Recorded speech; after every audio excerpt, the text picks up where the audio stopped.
Hi, Dad. That right there, folks, is pretty much the Meg Griffin experience in a nutshell. And while suffering is normally a staple of her character, there have been times when she rolled up her sleeves and squared off with her demons. Like in Season 8, Episode 11, Dial Meg for Murder, where we get to see Meg Griffin snap. My house now.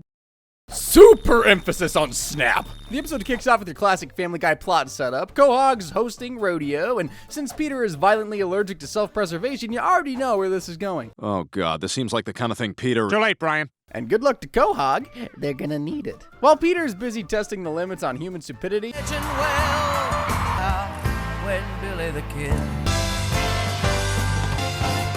Meg's off dealing with something she almost never gets, romance. Yet somewhere between being the town's social punching bag and getting ignored by her own parents, she actually finds a love. And since this is Meg we're talking about, it obviously comes with enough drama to fill 3 seasons of Euphoria. But before we get to that, let's check in on Peter's attempt at professional Darwinism. You know what I am back at the ranch? I'm a breeding bull. What's that? You gonna find out. Where you going, fatty? We gonna have a party.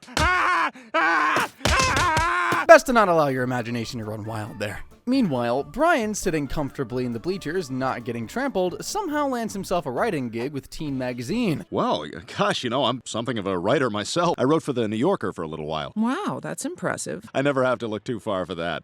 What do you got? And since we need a contrived excuse to fuel Meg's upcoming disaster, his first project just so happens to be about her. So Brian and Stewie start tailing Meg for the latest scoop on her life, and what they find is certainly not what they expected.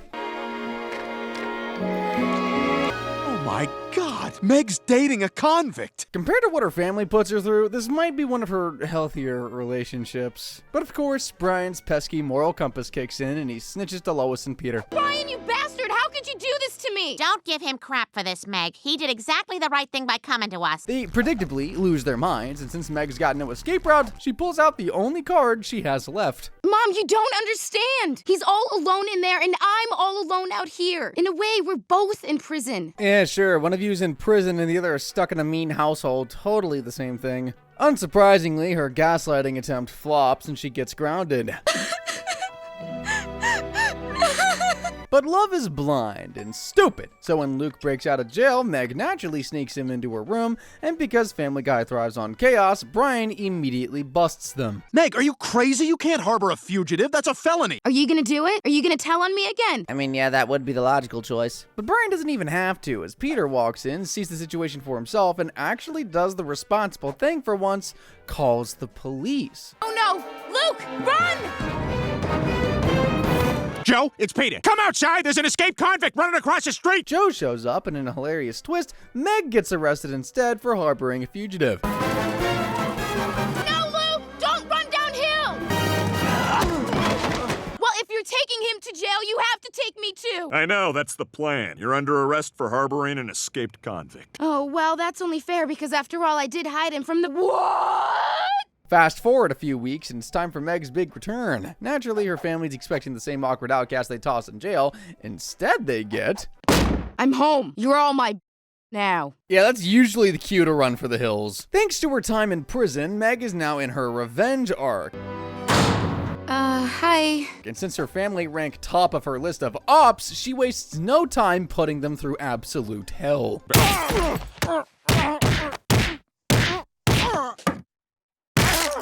Peter getting the absolute brakes beaten off him by Meg? Kinda cathartic, not gonna lie. For the Griffin household under her iron fist, Meg takes her newfound dominance to the rest of Quahog. She terrorizes her classmates, shakes down her teachers, and just when you think it can't get any wilder, she literally holds up a convenience store. Hi, Meg. Can I help you? Hands in the air, Goldman! What are you doing? Luckily for Goldman, Brian swoops in just in time to intervene, and after a tense standoff, he manages to talk her down. Not with a gun, not with a lecture, but with something far more powerful. An ego boost. Nobody cares about me anyway! You're wrong, Meg. I want to show you something. He shows her the glowing article he wrote about her, and suddenly her scowl melts away, reality sets in. Oh my god, I can't believe I did this. I was just so tired of being everyone's whipping girl that it felt kind of good to do some of the whipping. I mean, shoot, can't say I blame her to be honest. Still, considering all the mayhem she's caused, I'll lawyer up right about now if I were her. Go check out my other channel, please and thank you.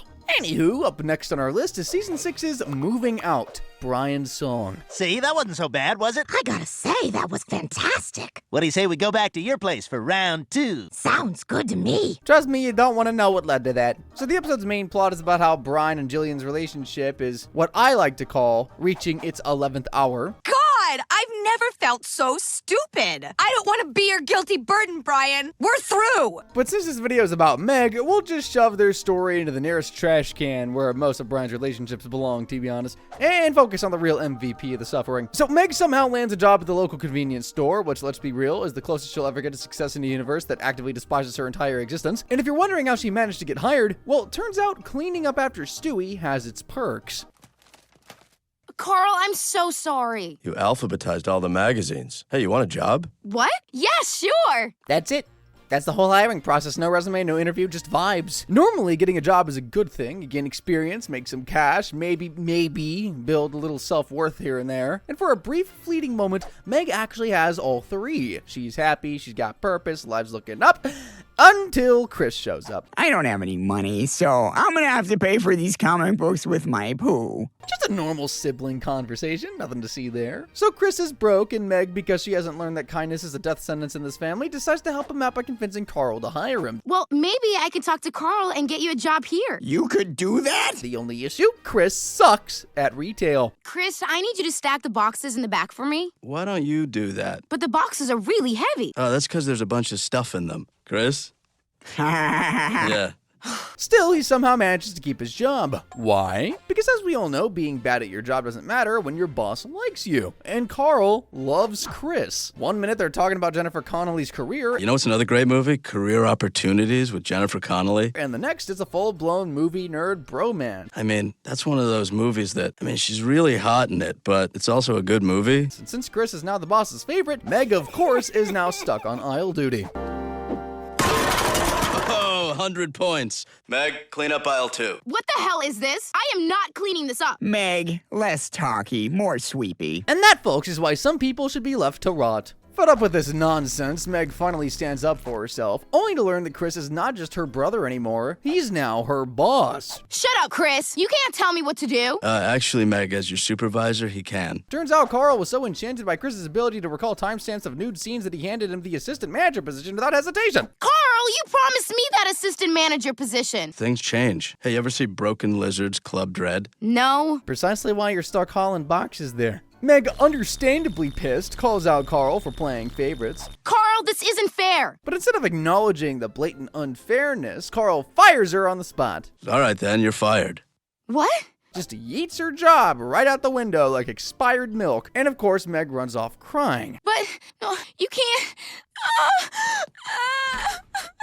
Chris barely blinks before he and Carl go right back to their movie talk. You know who else is hot in kind of a screwed up way? Mary Stuart Masterson. Talk about cold-hearted. Back home, Meg is still licking her wounds, and after applying for several more jobs, the only one she lands is, let's just say it involves a steamy call line and leave it at that. The only job I could find was for a phone line, and I sucked at it. Naturally, that job ends horribly, and while Meg is busy lamenting her misfortunes to Lois, Chris struts in like a smug little gremlin flashing his new paycheck. Check it out! My salary's doubled ever since Meg got fired! Oh, shut up, you bastard! And here we are, reminded yet again that in the Griffin household, the dumber you are, the better life treats you. So Meg storms off, at which point Lois sits Chris down to have a talk with him. She tells Chris to stand up for his sister, which is honestly ironic coming from her. You know, it would mean the world to her if she could get her job back, and you'd be one terrific brother if you could help her. But somehow it works, as Chris, for the first time in frackin' forever, decides to do something decent for once. And since direct confrontation is not his strong suit, he decides to take a different approach. Remember when Jack Noseworthy's eyes explode? Wasn't that awesome? Please agree with me that was awesome. You hire Meg back, maybe I'll have an opinion. She's hired! She's hired! Dude crumbled faster than a soggy waffle. However, in a rare moment of self-respect or sheer exhaustion from the cycle of abuse, Meg actually refuses the job. I really appreciate what you did for me, but I can't work for that guy anymore. He's a freak. Sure, it means she's back to being jobless and underappreciated, but hey, baby steps, I guess. We'll move on from Meg's workplace troubles to more nerdy pursuits in Season 12's Meg Stinks. You got a funny little wiener, but you're a nice guy, Meg. Peter and alcohol. Name an unholier duo. The episode kicks off at the Quahog College Fair, where Meg stumbles upon a rare, possibly supernatural phenomenon: people who actually think she has value. Ah, Mr. and Mrs. Griffith, so glad you could make it. You know, Meg has attracted interest from several colleges. Turns out she's one of the top students at James Woods High, which is kind of impressive considering who her father is. To make things even wilder, Principal Shepard has arranged an interview for Meg at Green Mountain College. Green Mountain College? Oh my god, that's my first choice. Shocking, I know. Someone in this town actually wants Meg to succeed. And then you have her parents, who, let's just say, have a unique approach to sharing parental responsibilities. I'd be happy to take you, Meg. So Peter and Meg hit the road for some forced father-daughter bonding, and knowing Peter, this will either be a heartwarming trip or something that will require Meg to testify in court. At first, the trip's not so great. And by that, I mean order a buffet for yourself while leaving your daughter to starve, kinda meh. Well, I called and confirmed my interview for tomorrow morning. I ordered you nothing. What else is new? The delivery on that line is kinda sad. However, just as things are looking grim for Meg, she changes the song in the jukebox, and surprise, surprise, it's one of Peter's favorite songs. Hey, night moves. At least there's one cool person in this dump. I wonder who played this. I did. Turns out no one knows Peter Griffin quite like the one person he spends every passing moment putting down. Since Stockholm Syndrome is a hell of a drug, Meg decides to use the opportunity to bond with Peter. By the time they reach the college, their relationship has gone from hostile co-workers to beer buddies who happen to share DNA. Oh my god, Meg, there's a keg party. If we meet any chicks, you're my daughter. And if you don't, yeah, I'm not even gonna bother with that one. Anyway, long story short, they don't even make it to the interview. You guys are back. How was your interview? We didn't go. I slept right through it. When they make it home, though, Lois is not exactly thrilled to hear how things went. So naturally, she pulls Meg aside for some actual parenting, but Meg brushes her off. It doesn't matter, Mom. Dad and I had a great time. After all, this is the first time her dad has ever willingly spent time with her, and no amount of logic is going to take that away. Peter, of course, doesn't see the issue. Instead, he wants to keep the party going with his new sidekick. And since Meg has been desperate for his approval since literally birth, she just goes with the flow, which is basically an extreme sport when Peter Griffin is involved. What the hell? Well, we'll work on the laugh, but you'll get there. To the Meg-copter! And apparently there's a Meg-copter. Seth MacFarlane, you crazy, crazy son of a gun. But there's only so much Peter, one human being, can handle. After a failed bank robbery, long story. Who's the manager here? I am. What are you doing? You said if he moves, shoot him! He's the only one with a combination to the safe! It's blown! This whole operation is blown! Meg finally realizes what everyone in Quahog already knows, that being Peter's best friend is a full-time care job with no pay and even less chances of survival. You've got to help me, Mom. What do you want me to do? Take him back. And because the Griffin parents treat their kids like abandoned Sims characters, Lois decides this is a life lesson and tells Meg to figure it out herself. A part of growing up is learning how to handle a tough situation on your own, like getting into college or breaking up with your father. I guess. And against all odds, Meg actually does. She reschedules her interview, sits Peter down, and breaks up with him as nicely as she can. Dad, I don't need you to be my friend. I need you to be my father. Wow. I mean, she's not wrong. Peter naturally reacts like a dumped girlfriend. He cries, begs, and even tries to guilt trip her. My little girl's growing up. But Meg holds her ground. She gets in the car, drives off, and actually lands a spot in her dream school. And just when you think she finally gets a win, Family Guy pulls the rug out one last time. I did get into Green Mountain College and contracted HPV my first night there. I got nicknamed the Warthog. Like the HPV, it's stuck for life. In a way, that's probably the most normal part of this episode, which is saying a lot, unfortunately. Still on the topic of Meg and Peter, up next on our list is Season 5's Road to Rupert. Meg? I don't mind driving you around till you get your license back. Lois, this is the best you could do? Parental disappointment? Right off the bat, that's a world record! This episode kicks off with a Griffin yard sale, or as Peter sees it, an opportunity to rediscover his past mistakes and turn them into future ones. Oh, Peter, you're selling your anvil? Yeah, I've had a lot of good times with this thing. Oh, $1. This time the culprit is a pair of Evel Knievel gloves, which instantly unlock his inner Vin Diesel. One dumb idea snowballs into a daredevil stunt, and before Lois can even roll her eyes, Peter turns Spooner Street into Mad Max Suburbia. Wow, this is just like what happened with Matthew Broderick, except no one's dead. Is it really a Peter disaster if there isn't a cutaway gag? Anyway, it takes all of 5 minutes for the cops to show up, which, let's be real, is just Joe at this point. Hey, Joe. Good morning, Peter. I'm here to revoke your driver's license. He proceeds to recite Peter's greatest hits of traffic violations, and after a very negotiable standoff, Joe strips Peter of his driver's license. Peter, knock Right it here, off. Joe. Give it to Right me. here. Here Give you me go, the officer. damn license. What's up, man? Piss me All off. you gotta do You're is take- starting to piss me off! So now Quahog's resident Wreck-It Ralph is stuck at home, which, if you're Lois, is basically a Category 5 hurricane warning. Quit stealing my punchlines, you fat drunk. That show stopped being funny after Kirstie Alley ate Shelley Long. Yeah, case in point. Lois, who deserves a Nobel Prize in tolerance, decides that Peter's punishment should be a driver swap with Meg, which to him is somehow worse than getting waterboarded by Quagmire. Dad, are you ready?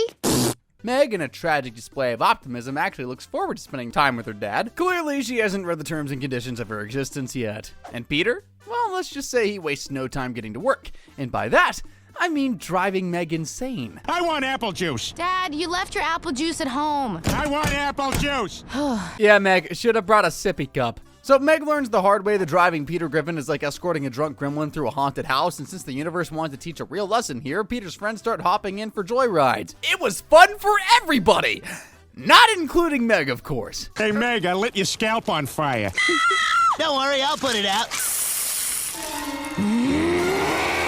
And that, ladies and gentlemen, is how villains are made.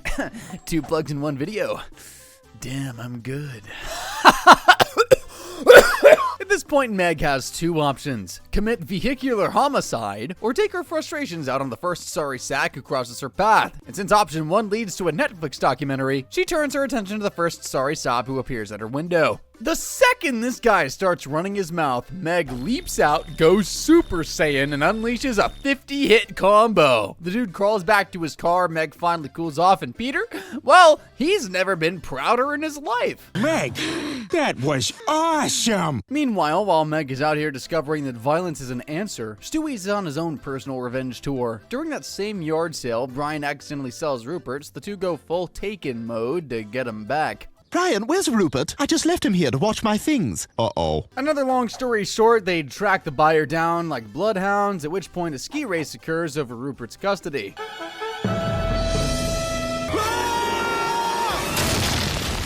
Stewie ends up losing, and since he's not exactly a graceful loser, he pulls one last James Bond trick featuring his brand new butler. Oh, crone! As for Peter and Meg's little dance, well, for the rest of the episode, Peter starts treating Meg differently. Instead of mocking her like a walking punchline, he actually enjoys her company. After all, what father doesn't want a human wrecking ball as a dog? Of course, all good things must come to an end. Joe eventually reinstates Peter's license, and just like that, Meg's temporary importance vanishes. Peter, good news. Your suspension is up. You can have your license back. So, I guess this means you don't need me anymore. At least, that's what she thinks, until Peter pulls her aside for a rare, out-of-character moment and drops the ultimate confession. But from now on, Meg, you and me are secret best friends. Yeah, Best is doing a lot of heavy lifting there. But hey, I guess she'll take what she can get here. Who wants a glass of fresh lemonade? Not me. What I want is a fresh glass of better daughter. Hey. Or maybe not. With all that family drama out of the way, we move on to more musical scenes in Season 4's Don't Make Me Over. Oh, there, let me dry those tears. Yes, your anguish sustains me. Not one normal thing about this family. It all starts with Meg doing what she does best, suffering through high school like it's a Saw movie. This time, the executioner is none other than Greg Hoffman, who decides to add a fresh coat of humiliation to Meg's social life. How about a movie? I don't go out with dudes. And just like that, a soul has just left the building. Meg, now tethering on the brink of full emotional collapse, turns to her parents for a much-needed pep talk. Mom, Dad, am I ugly? Lois reassures her the best way she can. Oh, of course not, sweetie. Peter, on the other hand, barely gets through one sentence before shattering Meg's self-esteem like an antique vase. Craig Hoffman said that? Well, he's a sharp kid. You might be ugly. At this point, therapy isn't just recommended, it's a human's rights issue. With her confidence dangling off a cliff, Lois steps in for some mommy damage control and takes Meg on a good old makeover spree, except it doesn't exactly play out as both of them had imagined. How do these jeans look? Now that's what I call a fashion emergency. Clap for me, please. Just when it seems like the universe has banned Meg from winning, fate throws her a very interesting bone. The local news crew is at the mall holding a makeover giveaway, and since Meg meets the very specific requirement of being ugly beyond repair, she's chosen for a full-on transformation. My daughter needs a makeover like there's no freaking tomorrow. It looks like we've got a winner. And let me tell you, this isn't just some throw on some mascara and call it a day glow up. They pretty much Thanos snapped her ugly into another dimension. Peter, take a look at your daughter. Oh my God, Lois, I'm sorry. It was 20 years ago. I'd never even heard the word rubber. Peter, this is Meg. Oh. Where's the mall news crew when you need one? New Meg instantly ascends the ranks of Adam West High. Wow, great job getting hot, Meg. Gee, thanks. And just when you think her social takeover ends at the school cafeteria, it spreads to an even more unexpected place. Prison! Oh my God. Who is she? God, I could strangle her all night long. So here's what happens. Peter, for reasons that should never be questioned at this point, forms a band and lands a gig in a literal correctional facility. As expected, it goes horribly wrong because Peter, in his infinite wisdom, forgot step one of being in a band: knowing actual songs. 1, 2, 3, 4. Oh my God, we don't know any songs. What do we do? Lois jumps in and throws together a last-minute family band. And while that might normally still get you jumped by a bunch of angry inmates, it makes a lot of difference when you have a bit of eye candy on your team. Chris, grab a guitar. Brian, take the drums. Mom, can we please just get out of here? Yes, Meg Griffin just became the prison's Beyonce. Never thought I'd say that sentence. What starts as a last-minute save quickly turns into a full-blown concert. Cloudy skies and rain clouds have come to hide. Some sad sights won't go away. Gonna buy me a rainbow. Buy me a rainbow. Rainbow! One surprisingly solid performance leader and a record executive who is also an inmate because of course he is, offers Meg a real music deal. My name's Jimmy Iovine and I'd like to make you filthy rich rock stars. Chairman of Interscope Records. What are you doing in prison? I stomped a cat to death. You guys got talent. Well, where do we shine? Right here on Tony's butt cheek. Peter accepts the deal, and in the blink of an eye, the Griffins are now a full-blown pop act with Meg as the shining star. And boy, oh boy, does Meg lean into it. By the time they begin touring, she pretty much enters her diva phase. Lois, go grab me another bag of Skittles. Excuse me? Did I freaking stutter? More Skittles. Lois, realizing that her daughter's fame has come at a heavy price, tries to shut down their music career before things get even worse. Ever since you got that makeover, you've developed a terrible attitude. And all the success with the family band is only making it worse. Family band? You know, maybe you haven't noticed, Lois, but I am the band. One heated argument later, and it falls on Peter to pull the plug on the whole operation. Peter, for once, was actually considering being responsible, but the second SNL is mentioned, he immediately switches back to Team Meg, and so the family heads to New York. The family make it to the SNL studio. Meg is still high on her newfound success, and Jimmy Fallon is himself. Hey, why did you come hang out in my dressing room? What are you looking at? Nothing. Come on, let's go. Yeah, nothing creepy about that. We all know where this is going, and yeah, it ends exactly how you'd expect it to. One cringe-inducing hookup, one poorly placed live camera, and suddenly the whole world is watching Meg's post-Fallon regret. Wow, Jimmy. That was everything Ladies' Home Journal said it would be. Being with you just made me feel so alive. From New York, it's Saturday night! Saturday Night Live! And Peter? Oh, Peter is not letting this slide. Who do you think you are, Carol Burnett? You haven't earned what she's earned, buddy. All right, now where's the guy who slept with my daughter? Wow, good on you, Peter. The episode ends with Meg right back where she started, but hey, for a brief moment, she actually stood up for herself, so I guess by her usually low standards, that is a win. But not all of Meg's clapbacks end with her crying into a bowl of ice cream, as we see in Season 7's Steroids. I look like a guy who's been hitting the gym. It has nothing to do with the gym. You're on. Doesn't matter how you find the pot of gold. All that matters is that you beat the leprechauns. I think I just found my new life motto. Now, this episode mostly focuses on Stewie's needle adventures. Here, Stewie, try this. Yeah, what the hell are you doing? Whoa, Oh my! But since this video is about Meg, we'll be focusing on her own misadventure. It all starts with Connie D'Amico, queen of high school social hierarchy, deciding that her usual lineup of jock boyfriends just ain't cutting it anymore. Scott is such an idiot. I'm totally breaking up with him. I'm gonna switch to one of the other popular guys. You've gone out with like every popular boy in this school. Yeah, you're right. God, they all suck so much. I need a new challenge. You know, because dating conventionally attractive athletic guys is so played out. Instead, she sets her sights on a real challenge, making a loser popular. And since Neil Goldman is just too much of a project, Connie sets her sights on the next best social reject. Chris Griffin? Oh my God, I could smell him from here. God, you're right. He smells like Fred Flintstone's ass. Anyway, Connie walks up to Chris and Meg at lunch. She blows off Meg completely, then asks Chris out on a date. And because Chris is both dumb and very dumb, he doesn't question why the hottest girl in school suddenly wants to spend time with him. He just rolls with it. I mean, would you? I wouldn't. You and I are going on a date Saturday night. Okay. I'll see you then. At the date, Connie begins her very weird attempt at fixing Chris Griffin, at which point she receives an unexpected surprise when Chris reveals that he actually likes her. You're really pretty, and I hope I get to be with you for a long time.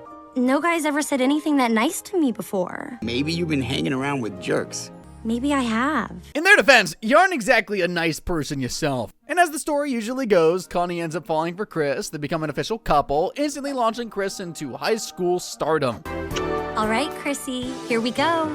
Oh my God! Is that Chris Griffin with Connie D'Amico? People now acknowledge him in the hallways. He's hanging out with the cool kids, so it doesn't take long for him to start treating his old life like yesterday's garbage. And who's sitting at the very bottom of that trash pile? Well, none other than Meg Griffin, obviously. So when Chris decides to throw a party at his house, a certain person is left off the invite list despite living there. You can't come. There's an ass to boob ratio that you're way off of. That is so uncalled for. And since we're following a very obvious high school drama plot here, it was only a matter of time until Chris becomes too much for Connie to control. The party, he begins ignoring Connie and openly flirting with the other girls right in front of her.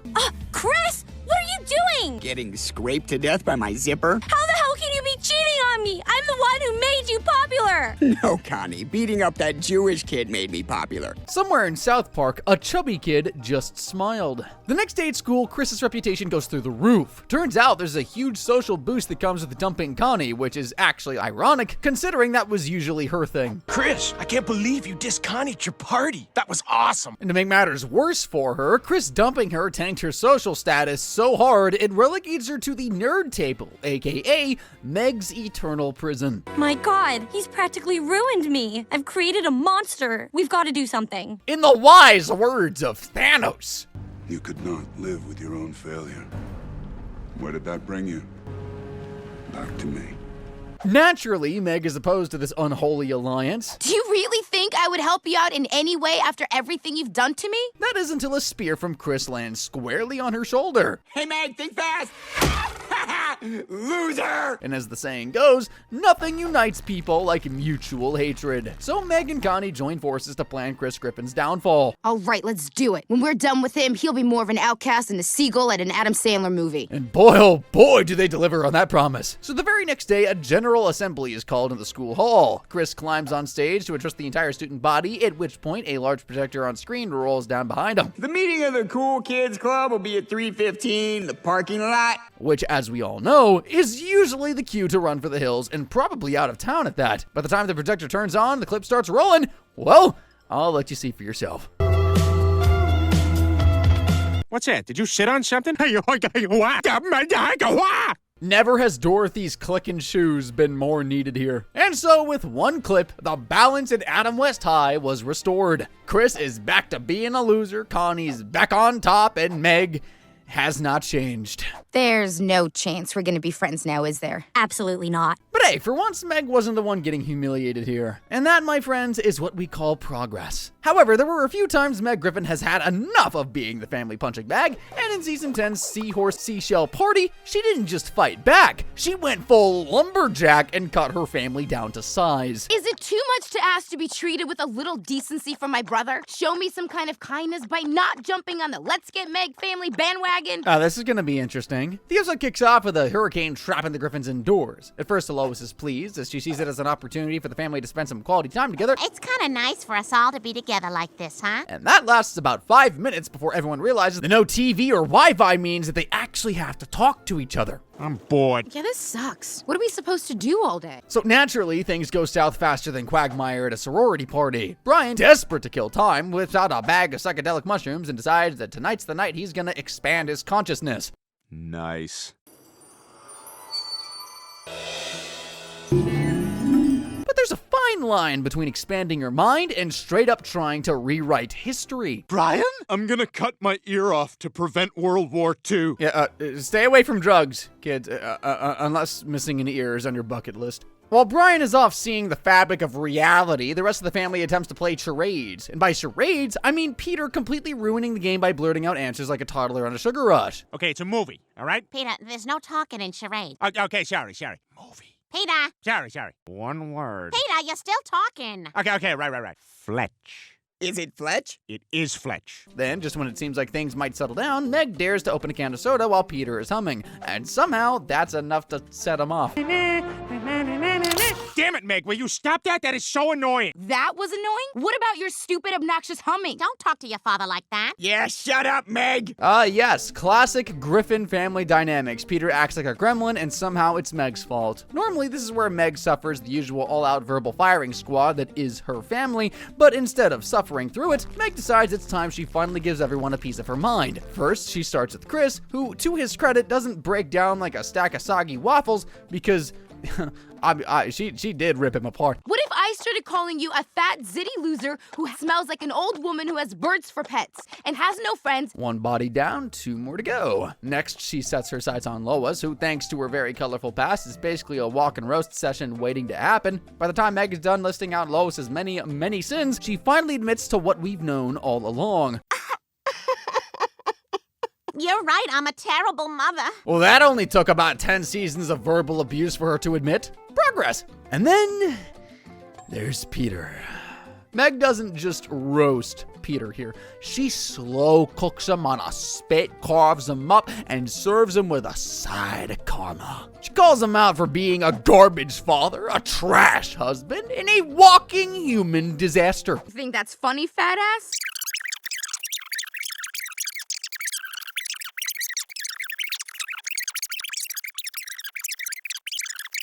You're a total, complete embarrassment in every possible way. Take a good look at yourself, Peter Griffin. You're a waste of a man. At first, Peter laughs it off because, well, he barely understands what's happening on a good day, but the more Meg keeps going, the more his tiny brain starts to really process reality. Wait a second. These are criticisms. Yes, genius, they are. With Pandora's box now officially open and filled to the brim with every Griffin family issue, chaos erupts in the house. Arguments fly, voices rise, and eventually Peter does what he does best, runs away from any and all responsibility tied to his name. You shut up, all of you.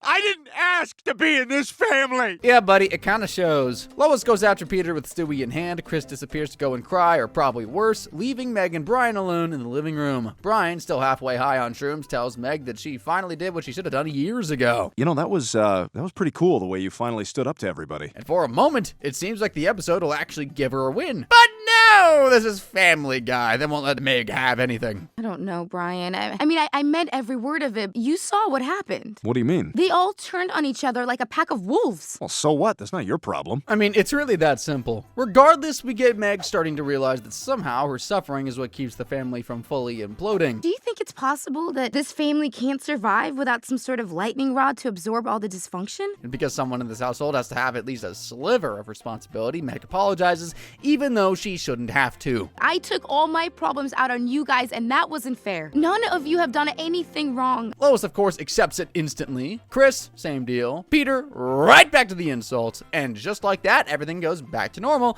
Meg fought back, she won, and in the end, she went right back to taking the punches. Pretty ending, if you ask me. And if you thought the writers did Meg dirty in that episode, wait till you see what they cooked up in Season 10's Go, Stewie, Go. Hello, everyone! And then there's Stewie dressed up as a girl, which is a whole plot line of it on its own, but again, we're not going to dive into that part of this. Instead, we start with Peter doing what he does best, being an absolutely garbage husband. The man finds one gray hair on Lois and suddenly decides he's Kevin Hart with a Mike special, roasting her like she's been left in the oven for too long. Lois, you have a gray hair, 1.5 inches lefty apart. Oh my God, you're right. You know, I don't mind so much that you're aging. It's just the way you're shoving it down my throat. Screw you, Peter. Not today. Oh, wow. Meanwhile, Meg walks in to announce she has a new boyfriend, an actual, real, living, breathing human male, and because her dating history isn't exactly stellar, the reactions are as you'd expect. No, really, I have a boyfriend. Well, Meg, if you're telling us the truth, I just hope to God he's an improvement over the last one. By that, she means a guy Meg brought home is a trolley. I thought you to imagine that, but honestly, you've probably already done enough mental damage to yourself today, so I'm not going to put you through that. Sorry if me bringing that up already made you think about that. That was not my intention. By the time Anthony shows up, the whole house is in disbelief as he's actually a normal dude. But there's nothing wrong with him. Mom, where's my... One phone call leads to another, and before you know it, half a quahogs at the Griffin residence waiting for Dr. Harmon to confirm that Anthony is in fact a functioning human male. And since the bar is that low, this man passes with flying colors. He seems to be completely normal.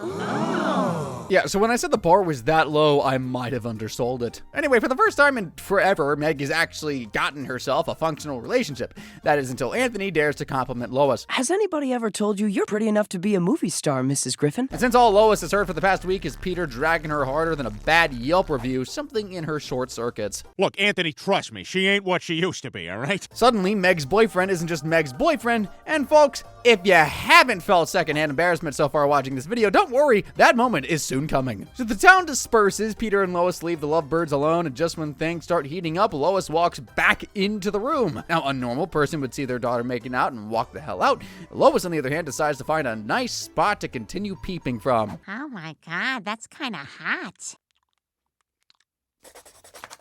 I bet you taste like Mountain Dew and Starburst. Ew! Ew! With the temptation firmly planted in her mind, Lois decides to consult Bonnie, and if you're wondering how that goes, Bonnie casually admits that she cheats on Joe. It wasn't anything sordid, just some guys I met on the internet. I'm attracted to another man. Giggity. It's Meg's boyfriend, Anthony. Giggity. But it's just that lately Peter's been making me feel so crappy about my age. So, yeah, not gonna go further into that one. But of course, that inspires Lois to go on her own plan of seducing Anthony here. She sends Meg on a fake errand, leaving herself alone with Anthony. By the way, Meg, I forgot to tell you, your grandfather needs you to pick him up at the airport. One thing leads to another. Anthony, being your average hormonal-fueled teenager, takes the bait. God, wow, this is so cool. I've never had a MILF come on to me before. And then, of course, Meg walks in at the worst possible moment. Mom, I forgot my keys. Do you know where... Lois Griffin, everyone! Simply the bastion of moral behavior. Heartbroken, Meg retreats to her room. Her mother follows close behind, which is normally where the whole "it was a mistake" speech usually gets delivered. But since Lois has gone in for the Worst Mother of the Year award, even her apology is laced with a bit of error. It was an awful thing that I did. I never meant to steal him from you. Is that what you think? You stole him from me? Yet, instead of, I don't know, even just apologizing, Lois decides that now is the best time to flex her feminine charm. She doubles down on the whole "I stole him from you" narrative, which ends up earning her a well-deserved scare from her clearly unhinged daughter. You don't know me. Oh my God. He hangs me from the shower rod with your old bras, and then we laugh at you. Now get out of my room! So Lois storms off to yell at Peter because apparently his mockery of her is what pushed her into Anthony's arms. Yeah. You've made me feel so unattractive lately that I went and did something disgusting and abhorrent, and I'm ashamed of myself. Peter, I made out with Meg's boyfriend. That's a classic, ain't it? It's your fault I cheated on you. Since Peter's now a walking sack of insecurities, he buys the whole narrative and ends up apologizing. Turns out he was only bullying Lois about her age because he too was getting older and didn't want her running off with another man. I'm old and fat and unattractive and worthless. If I could bring you down, you wouldn't start to notice that you're too good for me and run off looking for another fella. Good one that did. The episode ends with Lois and Peter making up and making out on the same couch where Lois is doing the deed with Anthony. Meg, on the other hand, is left needing a tooth replacement, but at least her boyfriend should be safe from Lois in the future. Who am I kidding? So far, Meg's battles have mostly been against her family or her disastrous love life, but in Season 12's A Fistful of Meg, she gets a whole new kind of problem. Oh no! Yeah, so when I said bully, I forgot to add that he's sort of a psycho. Actually, I didn't even say bully. Well, if I would have said psycho. Now, Meg getting bullied at school isn't exactly news. At this point, it's basically her entire brand. But rather than the usual guilty parties, aka Connie D'Amico and co. Hey, Meg, take that.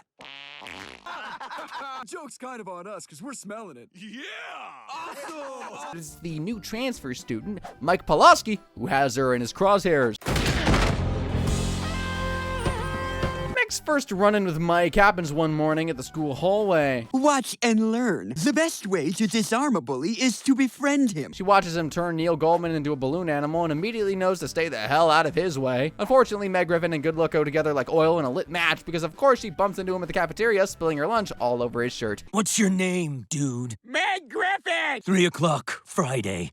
I will destroy you. Ah yes, Chris Griffin. Always there when you need someone to completely ruin your life. Naturally, Meg does what anyone in her position would normally do here, immediately panic. Some psycho just transferred to my school and he's going to kill me. And so begins what I like to call the 4 stages of inevitability. First, she begs her mom to send her to another school. Hey, Mom, I need to transfer to a different school. But Lois instantly shoots it down because, surprise, surprise, the Griffins have the financial stability of a GameStop stock in 2021. Since the transfer's off the table, Meg takes the next illogical step, get expelled on purpose. And what better way to get kicked out of school than by releasing a tape? That by release should be everywhere by now, and then they'll have to kick me out of the school. Sure, it's insane, but if you knew you were about to get turned into a human piñata, you'd probably start making some questionable life choices too. Unfortunately for her, the tape is a total flop. Turns out, absolutely no one in Quahog is searching for Meg Griffin in any kind of search bar. Ugh, come on, really? It's still got one view. You know what? Good for her. With the tape being a bust, Meg then moves on to stage 3 of her plan. Hiring muscle, because why fight a bully when you can just hire more bullies to bully the bully? So she tries to recruit the school jocks, thinking that surely one of them would want to do some old-fashioned goon work for cash. What would it take to get you to beat up Mike Pulaski? After negotiating a $1,000 hit on Mike's head, it seems as though her bully problem is finally going away. But then she turns up to school the next day to find her problems still staring her in the face. Oh no! The one time she gets to see the jocks all beat up, and she can't even enjoy it. With nowhere left to run, Meg locks herself in the girls' bathroom and breaks down completely. And that's when Quagmire, yes, Glenn Quagmire, randomly appears like a middle-aged, pervy fairy godfather. Sounds like you have a pretty big problem, Meg. Huh? Mr. Quagmire? What are you doing in here? Oh, sweet summer child, you really don't want to know. Long story short, Quagmire's been running an operation in the girls' restroom, and for once in his degenerate life, his pervy ways turned out to be some sort of a help here, as his eavesdropping has given him a good overview of Meg's situation. So I guess you heard about the fight, huh? Oh yeah, they're talking about it in all the girls' bathrooms. He offers to help Meg deal with her bully problem. First, obvious as the good pervy neighbor he is, and secondly, because he too had his own bully problem back in school. Big shocker there. Turns out back in 1986, he was bullied by a girl during the Cola War. Why aren't you drinking Coke? Pepsi would also be acceptable. It doesn't have to be a 2-cola system. Yes, the Cola Wars. And if you want to know what that looks like, well, here you go. It's one thing if you put your inside out in the safety of your own bedroom, but to have it done in the cafeteria? To this day, I can't have with a woman against her will without thinking about. And yet another moment in my life where the questions outweigh the answers. Now, normally, Quagmire's the type of guy women need protection from, but since this is a far from normal situation, we see Meg show up at his house the very next day for self-defense lessons. Mr. Quagmire, how am I supposed to beat a guy like Mike Pulaski? He's massive. We get a Rocky-style training sequence, but instead of push-ups and weightlifting, it's Meg learning how to repulse another human being into submission, which, I mean, is working to her strengths, yet the method which Quagmire uses to highlight them are very Quagmire.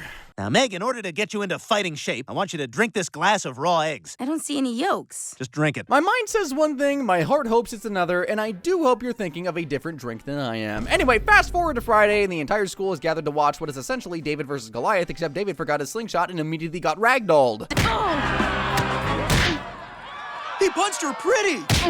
Ow, he punched her ugly again. Just when it looks like it's a wrap for Meg, Quagmire appears in the crowd and tells her to remember her training, and that's when things take a very disturbing turn. You ready for more? Are you?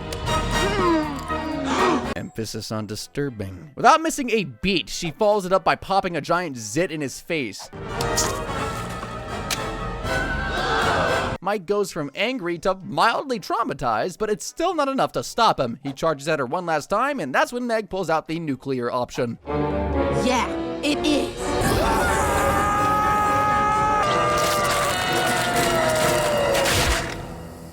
Talk about killer looks. Golly goober. Meg emerges victorious and the whole school cheers, and for the first time in Family Guy history, it seems like she finally gets the W she's long overdue for. And then we find out she dies 1 year later from eating a frozen hot dog. Seth MacFarlane, you're one cruel man! Well, that's all for today, but if you're still wondering how unhinged Meg can really get, feel free to check out this other video.